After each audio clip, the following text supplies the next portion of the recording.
You get to Dallas, nothing's popping. In your opinion, why?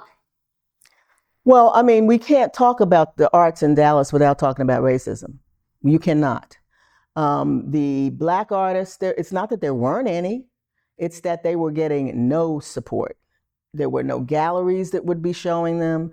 There were certainly nothing in the museum what was happening with them. There was no African American museum that was well established at that point. And so it really was a question of racism, you know. And so that was what I was up against.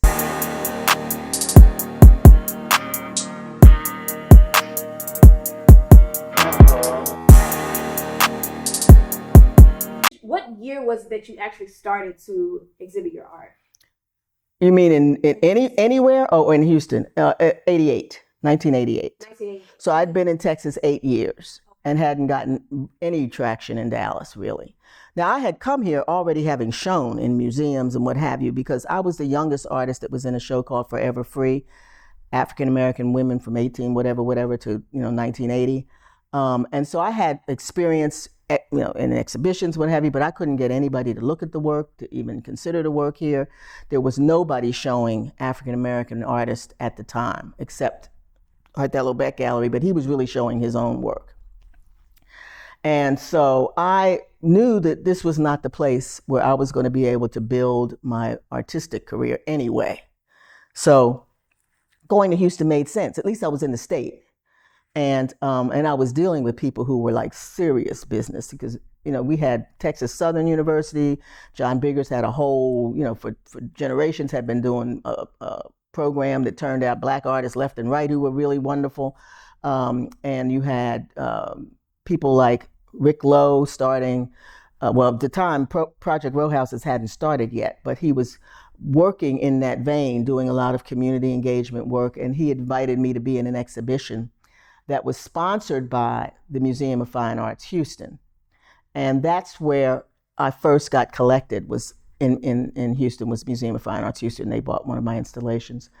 And then I was in the first cohort of artists for Project Row Houses. So, it's just a whole different vibe in terms of the Black artists in that city. And I was very much in that vibe because I'd come from that. I was a part of an organization in Connecticut called the Connecticut Alliance of Black and Hispanic Visual Artists, CAVA. And I was used to having like serious stuff going on. We were doing exhibits, we were doing workshops, we were doing all kinds of stuff.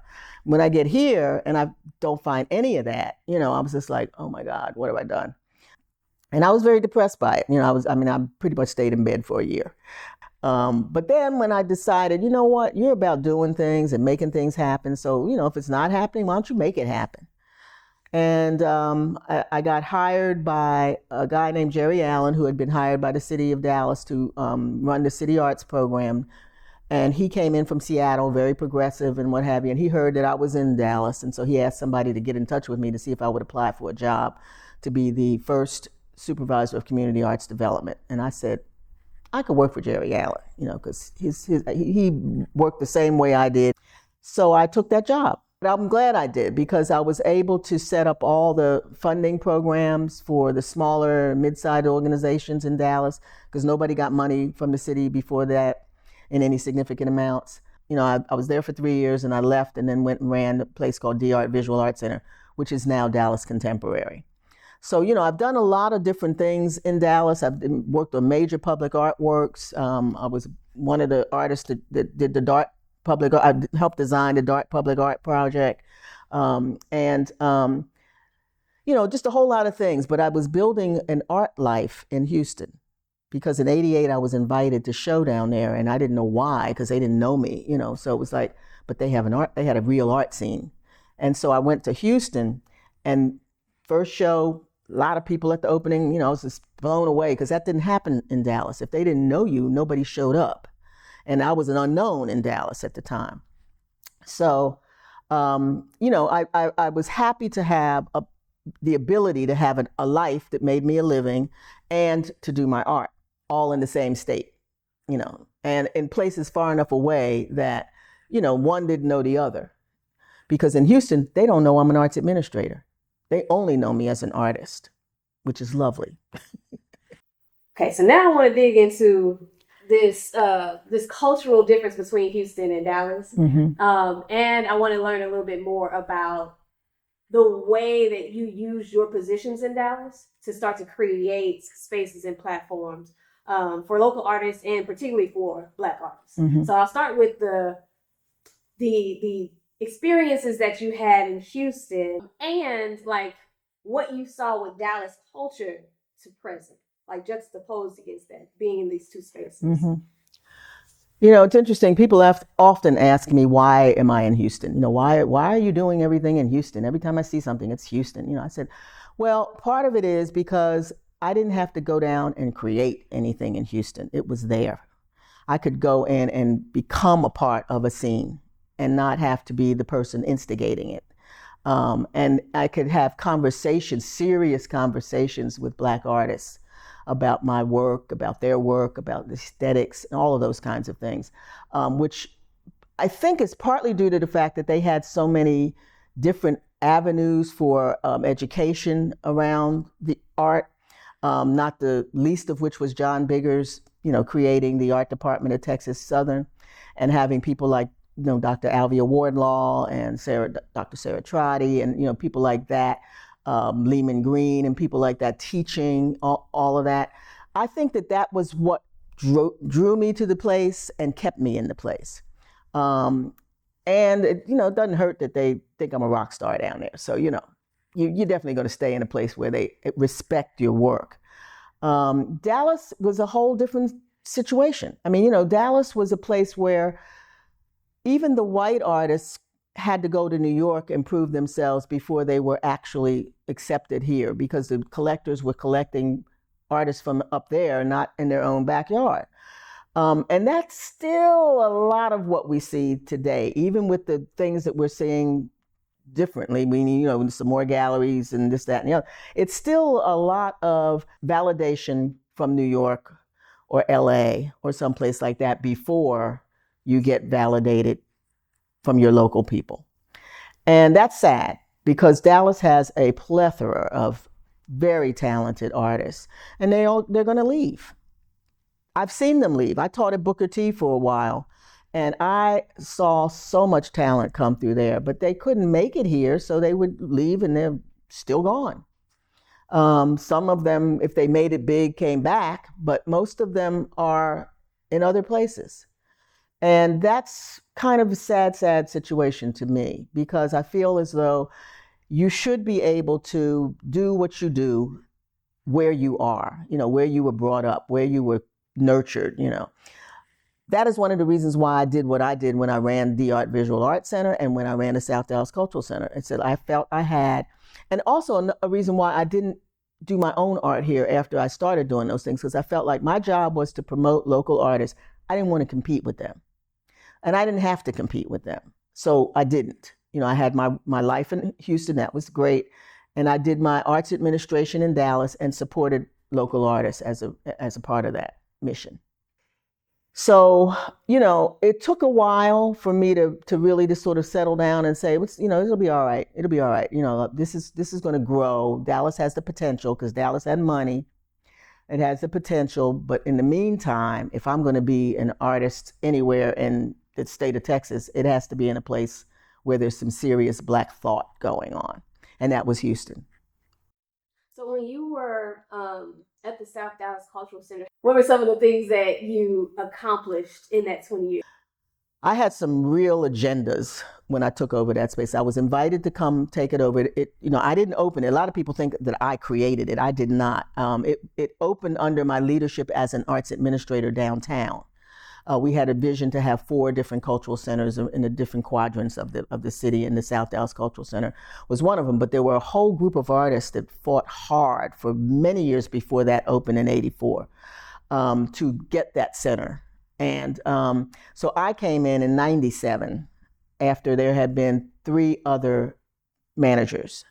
And I came in because Margie Reese, who was then the director of the, it wasn't an Office of Arts and Culture, I think it was a department at that time. She said to me, I know you said you never go back into government, but would you at least think about taking over the South Dallas Cultural Center and getting it back on track? Because you know what it's supposed to be. And I said, well, okay, I'll give it 5 years. Yeah, okay, should be able to set it straight in 5 years. 20 years later, whatever. But, I think the reason I stayed is because it checked so many boxes for me. It checked my need to be engaged in community. It checked my need to help local artists. It checked my need to raise a generation of Black children with, intention. It checked my need to create a world-class center in South Dallas for the arts. All of those things were there. And not having to raise the money to make that happen made it a no-brainer. Because running a nonprofit is a whole different story. When you got to figure out how the lights are going to stay on and how you're going to pay your staff and all that, that's where all of your energy goes. You don't even have a lot of creative energy to do programming. And I'm a programmer by nature. So I was able to, and I had a director at the time who was like, do whatever you need to do. I'll give you the money. And I had her. And so I did.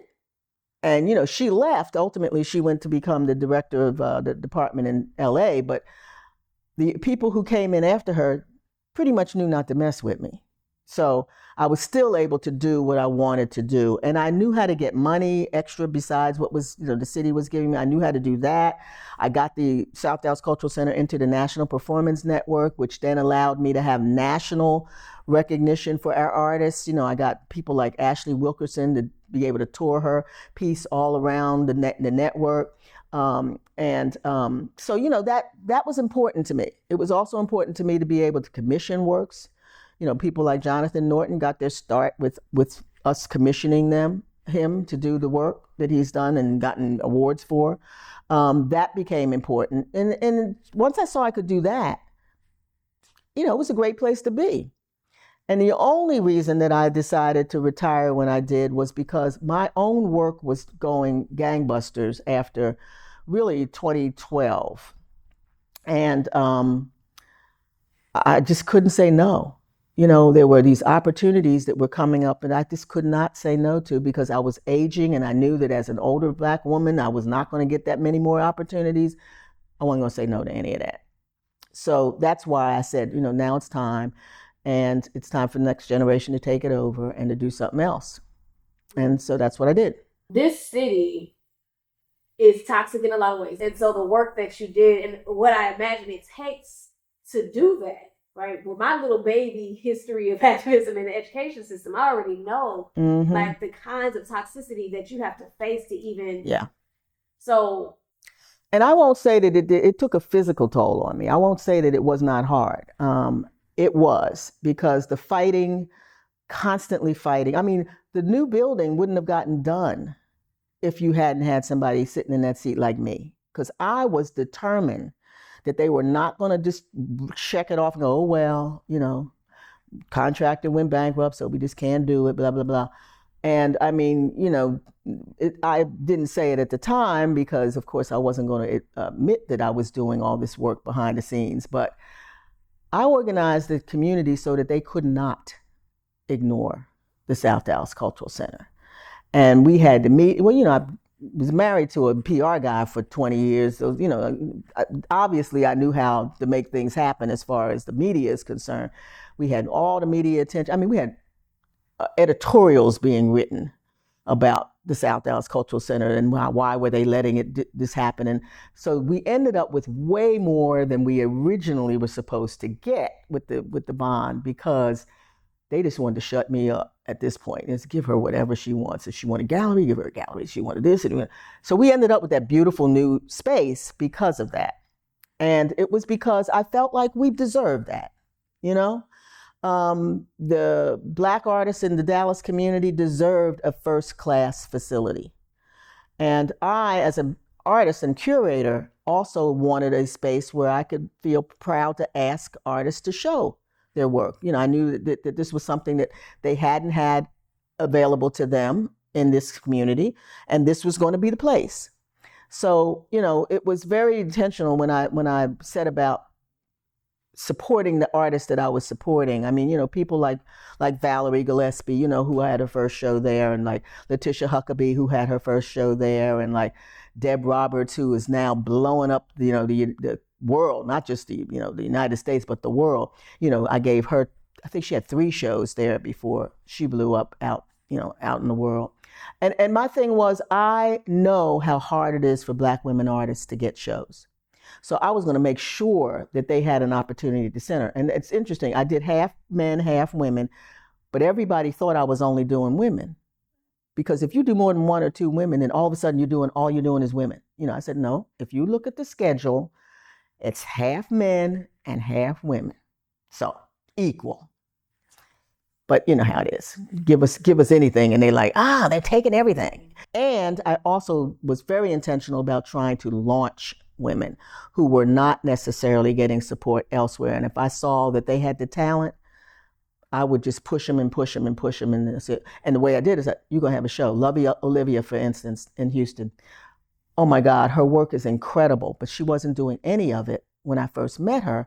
She was doing faux paint, what do you call that? Faux design on wallpaper, hand painted faux design stuff. Anyway, I had gone to see 2 guys to see about their work. And I asked them, I said, are there any women artists doing anything that I should know about? And they said, well, there's a sister over here in this other studio right down here. You might want to talk with her. She's good. Went into her place and looked at the work that she had on her walls, but it wasn't, she wasn't pushing it or anything. And I was blown away. And I said, so what are you doing with this work? She said, well, I couldn't really make a living with it, so I'm just doing this right now to make a living. And I said, well, I'll tell you what, I'm giving you a show in 6 months. Can you have a body of work together in 6 months? She was like, okay. And from there on, I pushed her because she was excellent, And I found so many women who they couldn't see themselves doing the work because they weren't making any money from it or whatever, just putting it aside. And I'm like, no, you can't do that, because when women put stuff aside, they can't come back. So you got to stay in it. And that was the motivation for, making sure that I've not just had the women who were already seriously doing the work, but the ones who had the potential to be seriously doing the work, but were not, because of whatever reason, not feeling like they could actually make this work for them.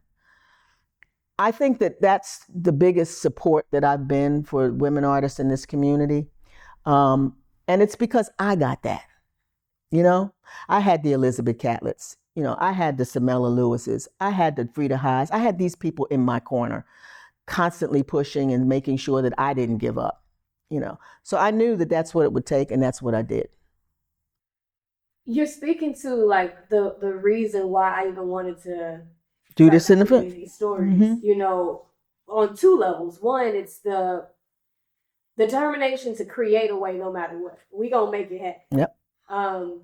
And number 2, it is this like support system that I think I can't safely say it's unique to Black women, because of course lots of groups have support systems, but it's pretty unique to us. Oh, say more about that. I do feel like that there's a certain type of support that is pretty unique to us, because no one's given us any support. And so if you think about Black women and the Black women's club movement that developed at the turn of the 20th century, when just out of slavery, basically not even 50 years out of slavery, we had women saying, we are responsible for our community. So we have to see that our community gets what it needs. I mean, people know Harriet Tubman for free and all them people, but they don't know about the fact that she set up a home for old Black people so that they would not be in the street, because that's where they would be back in the late 1800s. So she set up this whole system of support for elderly Black people. The club movement was all about serving the Black community. And I don't know about a whole bunch of other folks who've done that kind of support,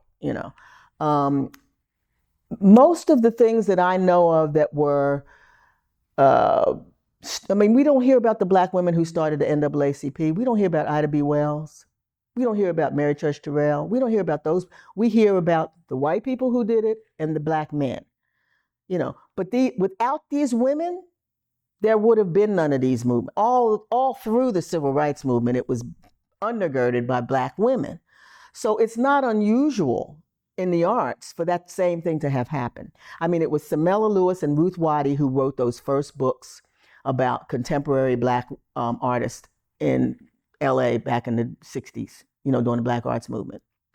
It was people like Samella Lewis who continued doing that.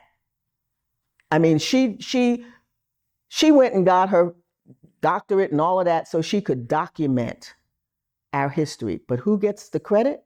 David Driscoll. And she was very salty about that because her thing was she did the study. She didn't just be dubbed by the white folks the one and then therefore became the authority. No, she did the study. And she wrote the books, the scholarly books about Black art. And she did not get any of the credit. So, that still is a problem. And so we still have to support each other because we know that's still a problem. You mentioned that there were a number of people who have been pushing for local artists and specifically for Black artists in Dallas for a while. Mm-hmm. Who are some of the other Black women in particular that you would say Dallasites should know that are responsible for creating spaces and opening doors for Black artists, local artists here? Well, the very first group was the Priscilla Art Club, which was, in the 1920s. And they were the first group of women who had decided that, creativity was important to the Black community and they needed to support it.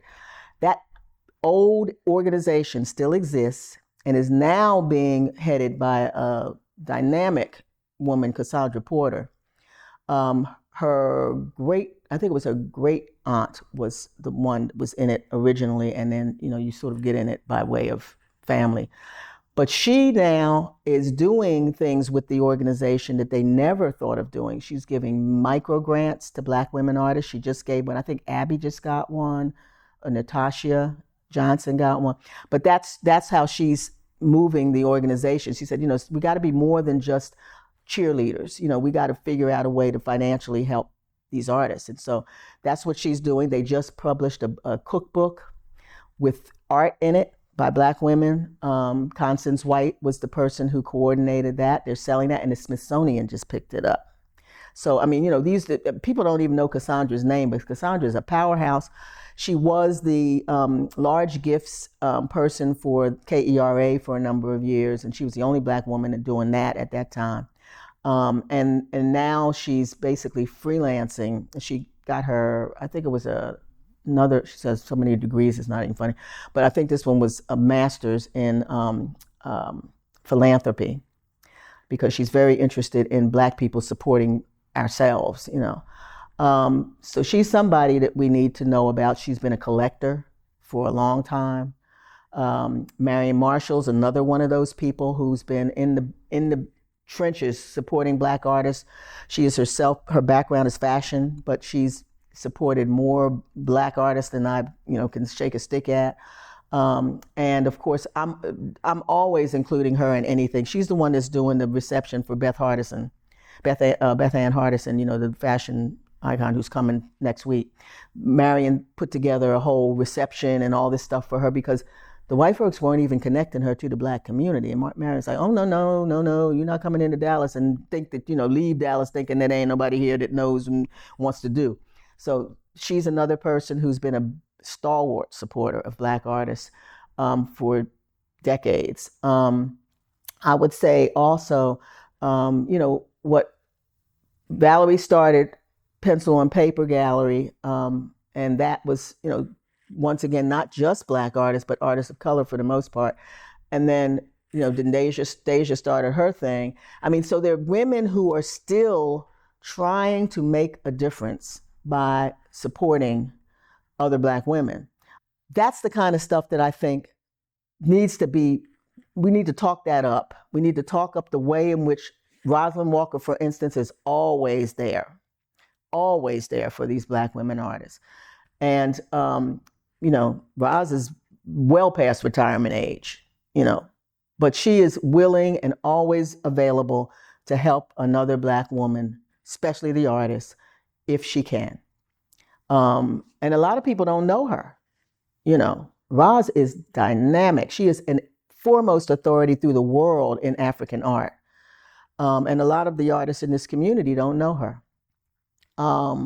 Not that she hasn't tried, because she's been out in the community. Roz is one of those people who got out immediately, because she used to be the director of the African Museum at Smithsonian before she retired there and came here. But I think that we have to really acknowledge who came before us and never try to act like we're the only one, because that's the problem, is that when you have people trying to pretend like they're the only one, when there's all these other people that you wouldn't be here if you wasn't for them. People like Mae Beck is now running Othello's Gallery. Well, Othello's Gallery is one of the oldest Black galleries in the city, probably in the state. And you never hear about her, and I think that's what the problem is that we don't get enough recognition, and therefore we begin to think, well, maybe we're not there. Maybe we're not really doing anything. When we're always doing something, we've always got something going on. I mean, Missy Burton, man, I first met Missy when she was doing music. I don't know if you know, she's a fantastic musician. And when I ran the center, I hired her to do her show and all of that. But then I found out she was also a photographer. So that part of her, a lot of people didn't know much about. Well, now, thankfully, she's finally getting that kind of recognition for her photography, because it's also incredible. I would say the same thing is true of, I wish Valerie were doing more work, because her work is really excellent too. But, right now she's got on a different journey, and I can't fault her. It's her life. She's got to figure that one out. But she's somebody who I hope never gives up her art, because she's definitely a good artist. There's so many of them that I just support them because they're good and they deserve it. People like Enyen Essien. I discovered her in Missy's gallery. I would have never known her work if I'd been waiting for these other folks to show her. But Missy, like me, we all about supporting the sisters. Natasha Johnson is incredible. My God, the work that she's doing. I'm getting ready to run up and see a show that my fellow commissioner, Teresa Jackson's in, Dr. Teresa Jackson, because she came out of Booker T. And she decided that, she needed to do something else, because many artists do. So she's a psychologist, but she's also an artist. And so she's now in a show that is up north. So I'm going to go see that. That's the thing. We have to keep encouraging each other, because it's so easy to drop out and not do it anymore. And we got too much to say for that voice not to be heard. That's a word. Wow. That made me smile. One, I'm just thinking about, so this is not an interview question. This is personal. You made it your business to know the folk. Like, the folk. And I'm sitting here just listening to all the people, that you know and that you named. I'm like, wow. Well, let me say this. This is why. When I was developing as a young artist, it was standard practice for the older Black artists to mentor us. Not like now, there was not this competition thing that you see so much of now. I mean, I knew Romy Bearden. I knew Jake Lawrence. These are people who would come to the conferences, would Hale Woodruff. I mean, these people mentored you.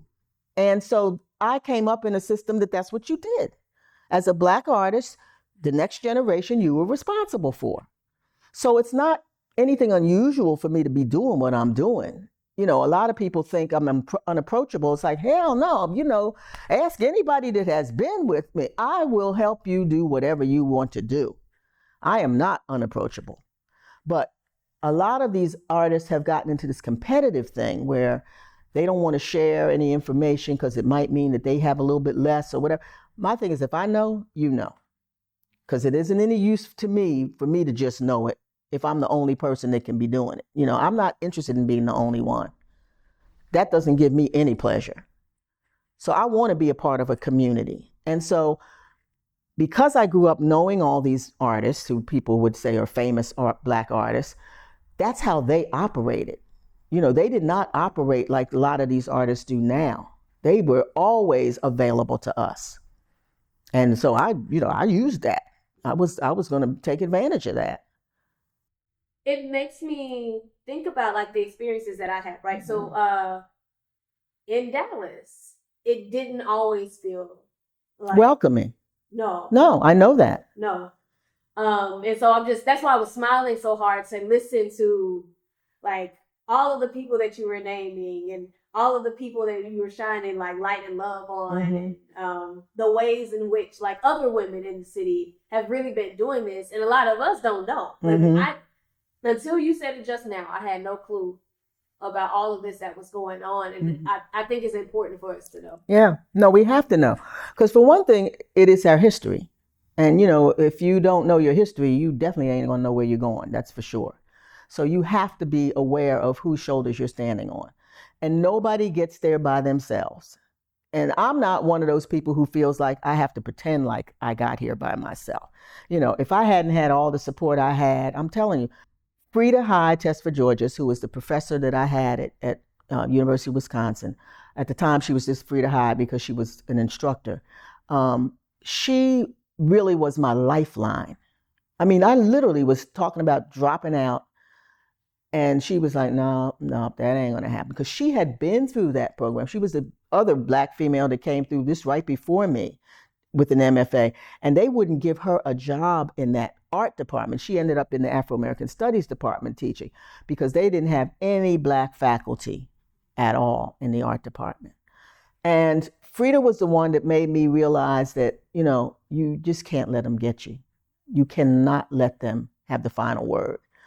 And so, you know, she's the one that introduced me to the National Conference of Artists, because she would take her students to these conferences. She's the one that introduced me to the Afro-Cobra artists in Chicago.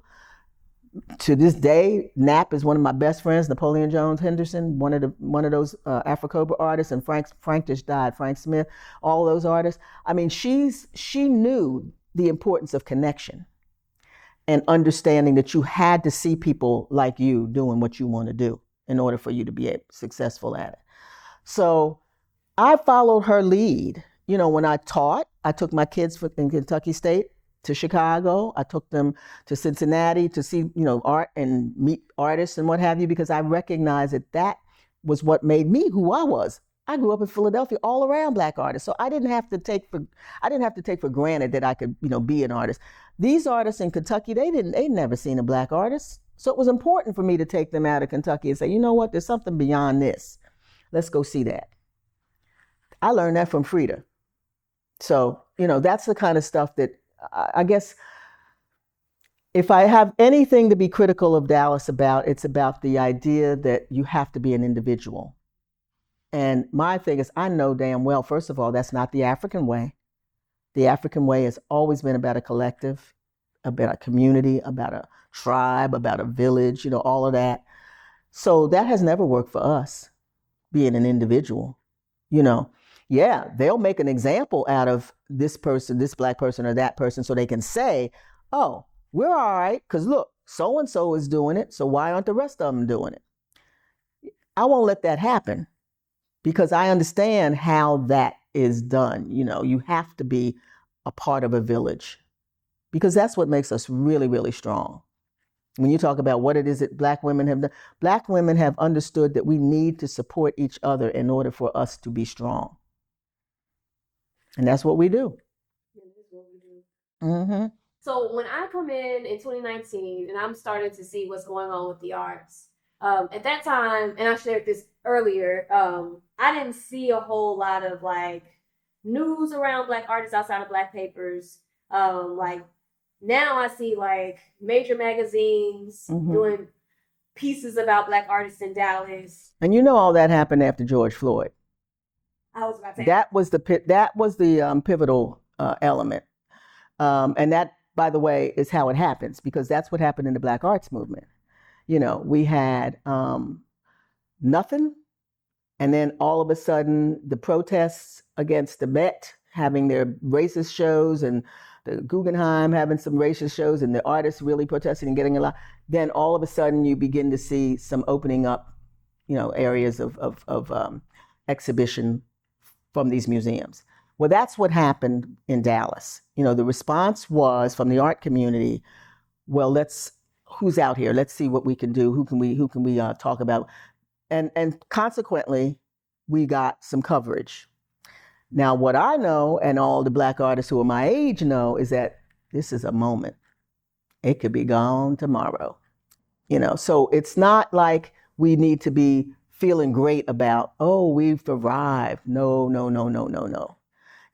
We will arrive when we see these artists being collected in the same way, and critically examined in the same way. We don't see much, because we don't see any critical writing in Dallas on anything. So it's not just Black artists, But I think that that's when we will know that some real change has taken place. The things that will show me that there's some systemic changes have not occurred yet. I hear the story about, Jatavia Gary tells me about how difficult it was working with the DMA. I mean, it was murder once Vivian was gone, So that means that things are not changed over there. You know what I mean? It's like, this is like, you've got an artist who's getting recognition all around the world, and you are telling me that she doesn't have a good story to tell about her treatment? Nah, not good. And I can tell you, because I've been treated like a queen in the places where I've shown, including the Nasher. I mean, the Nasher is a fabulous place to work with from a staff standpoint.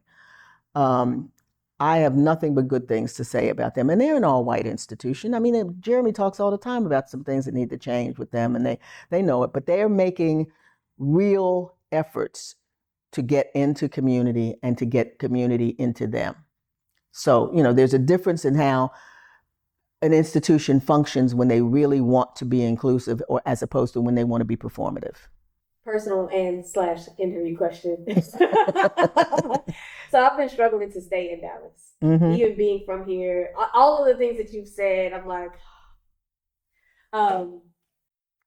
do you see progress as possible here? And if so, what would you say to my generation and younger about what is required to make that happen? I will say this about Dallas that I can't say about other places I've been, is that this is the most apathetic cultural community I've ever lived in. And the idea that you can't wait for somebody else to make it happen for you. You know what I mean? It's like, you have to be engaged. I mean, this is what's required of all artists, is that you have to be engaged in community. And you can't expect the city, quote, to do it for you. I've asked artists things like, well, do you have any idea who your city council person is? Well, no, but do you vote? Do you even vote? Well, yeah, sometimes, I was like, no, I'm sorry. Artists are no different than anybody else in society, in the sense that they need to be engaged if they want something to happen for them. Because when I ran D-Art, I can give you a classic example of how I know this works. When I ran D-Art, there was an ordinance that was coming up to vote that was going to make it so it was impossible for artists to have studios in their own garages or whatever. And most of Dallas, that's how artists worked. They didn't have loft spaces downtown where, like in New York or whatever. So I knew that would be tragic for most of the artists who I was serving at D-Art. So I said to them, well, look, we need to go down there and we need to protest this ordinance. Well, I don't know how to, I don't speak, and I said, all right, here's what we'll do. Y'all don't say shit. Just come with me, show up, I'll do the talking. And that's, so they were like, oh, well, we can do that, So I brought about 50 artists down to City Hall for the day that this thing was going to be voted on. And I got up and I spoke to why it was detrimental and the types of things, and it wasn't causing any real problems, blah, blah. That thing was taken off the agenda like that. I mean, we didn't even have to do anything beyond that. So then they were at least convinced that you can't stay silent if you want something to happen. Well, most of the artists in this community stay silent. They bitch and moan, but they stay silent. You can't organize them to say, it's like herding cats. And that's the problem. I think Dallas has every possibility to be an example for the country if we could, because we got money here. That's the thing, is there's potential here because we have money here. But it's not going to happen if artists are thinking that somehow somebody else is going to do the work. It's work. I mean, I had parents complaining to me about what happened to the summer program. I said, well, I trained y'all how to do something differently. If you want to have it be different, you know what to do. But yeah, so that's how I look at Dallas. And I mean, and I understand your feeling of, man, I'm struggling to stay in Dallas, especially as somebody was born and raised. Patrick went away. He came back. Because he said, you know what, Mom? What I realized was, yeah, there might be some stuff popping off in other places that's better than here. He said, but I can get Dallas to do what I want it to do.